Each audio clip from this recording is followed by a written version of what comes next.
नमस्कार विचारवान बुजुर्ग, चेतनशील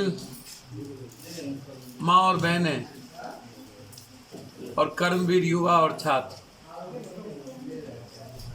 आप समझिए कोरोना वायरस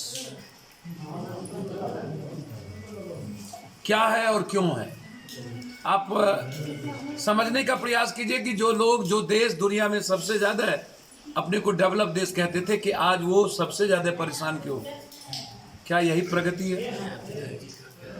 आज ये दुनिया को सोचने पर मजबूर होना चाहिए कि यदि हम अपनी संस्कृति, अपनी तहजीब, संस्कार को यदि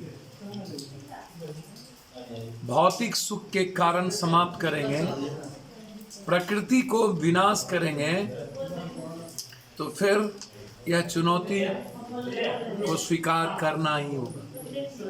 आप अपने चुनौती को समझिए कि क्या है। आपको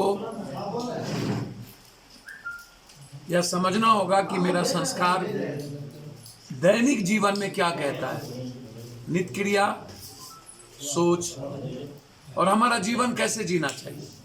आप पुरानी परंपराओं में जाइए। हमारा जो तहजीब है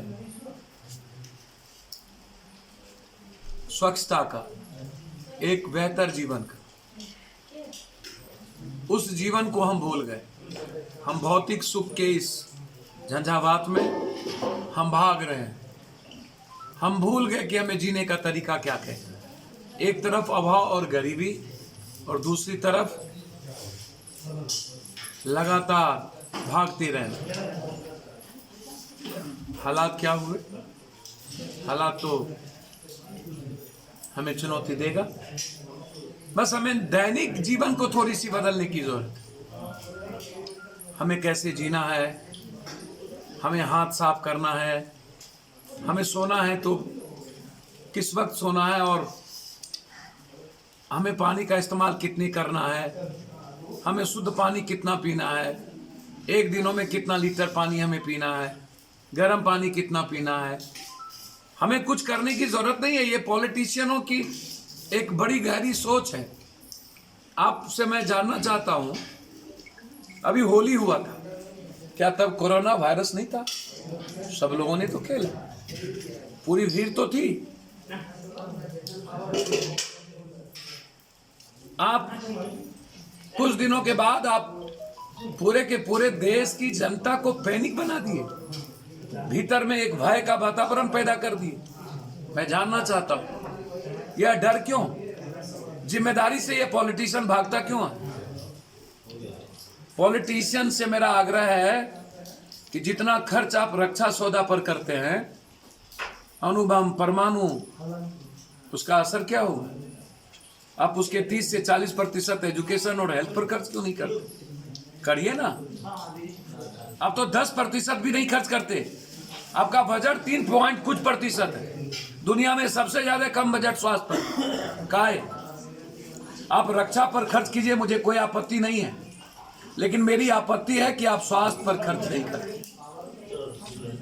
आप व्यवस्था करिए ना। नीतीश जी, नरेंद्र मोदी, आप भाग क्यों रहे हैं? आप क्यों भगाना चाह रहे हैं हमारे देश की जनता को?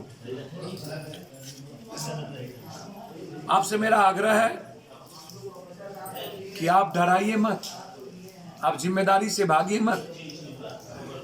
हमेशा की तरह जो पॉलिटिशियन की अकाउंटेबिलिटी जो खराब है और खतरनाक है, उसको पुनः आप थोपने का प्रयास मत करिए। मेरा आग्रह है कि आप चुनौती में इसको स्वीकार करिए। आप यदि स्कूल कॉलेज बंद कर रहे हैं, मैं आपसे पूछ रहा हूं कि बम्बई की भीटी पर जो करोड़ों लोग डेली उतरते हैं, लाखों लोग स्टेशन पर उतरते हैं, बस स्टैंड में जाते हैं, हजारों लाखों लोग अस्पताल में जाते हैं, जेल में एक वार्ड में रहने वाले लोगों की संख्या क्या है? जहां 30 है वहां 200 लोग रहते हैं। क्या वहां कोरोना वायरस नहीं होगा? क्या आप रोक देंगे गरीब को काम करने के लिए? क्या आप ट्रेन बंद करेंगे पूरे भारत का? क्यों आप पैनिक कर रहे हैं? क्यों डराना चाह रहे हैं बच्चों को? क्यों आप मार्केट में, क्या ये सैनिटाइजर के बगैर गरीब आदमी जिंदा नहीं रहेगा? साबुन की जरूरत नहीं है क्या? हम साबुन से साफ नहीं हो सकते? खांसी मुझे हुई, मैं परहेज करूंगा? मेरे गांव में डकैती हुआ, हम डकैत को खोजेंगे कि पूरे गांव को थाने में बंद कर देंगे? हम मुंह पर न मास्क लगाएंगे? यदि लगाने की जरूरत होगी कि पूरी मार्केट आप आउट कर दी, पूरा का पूरा आप सैनिटाइजर मार्केट से आउट हो गया, क्या ये बाजारवाद को आप बढ़ावा नहीं दे रहे? कोरोना वायरस तो वो इकोनॉमी है जहां 30 लाख हजार करोड़ एक दिन में डूब गए, और 2 दिनों के अंदर 10 लाख हजार करोड़ रुपए डूबेंगे। दुनिया में पहली बार 3200 से नीचे सेंसस भारत का। हम इकोनॉमी पर बात नहीं करते, हम नफरत वाले कोरोना वायरस पर बात नहीं करते। पॉलिटिशियन से बड़ा कोरोना वायरस कोई नहीं है। यदि हम लगातार दुनिया के बनाने में और खतरनाक खेल खेलेंगे, अणु परमाणु बम का, और मनुष्य बनाने का निर्माण नहीं करेंगे और उसकी जरूरत नहीं समझेंगे, तो हमें एक दिन यह चुनौती समाप्त करेगा। और प्रगतिशील देश से मैं पूछना चाहूंगा, क्या हुआ आपका वह देश जहां पर आप कोरोना वायरस को रोक नहीं पाए और पूरे देश को आपने ठप कर दिया?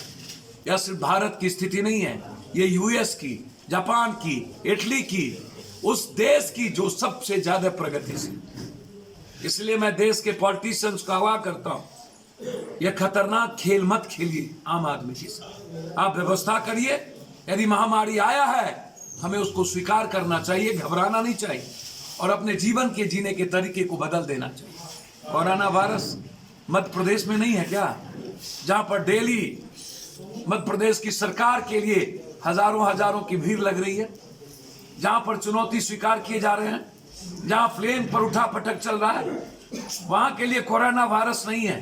कोरोना वायरस है बाजारवाद के लिए, भौतिकवाद के लिए। बस मैं इससे ज्यादा नहीं कह सकता हूं, आप मजाक मत बनाइए। हम आम आदमी से आग्रह करेंगे, आप घबराइए नहीं, अपने जीवन के तरीके को बदलिए, आप बेहतर जीवन जीने की आदत डालिए, जो मेरा संस्कार और संस्कृति कहती है। तहजीब को मत बदलिए। हमारे जो जीने के तरीके थे, एक बेहतर स्वच्छ पानी के साथ, स्वच्छ परिवार के बीच, यदि मैं बीमार हूं तो हम परहेज करेंगे और हम एक अच्छी सुविधा को ढूंढेंगे।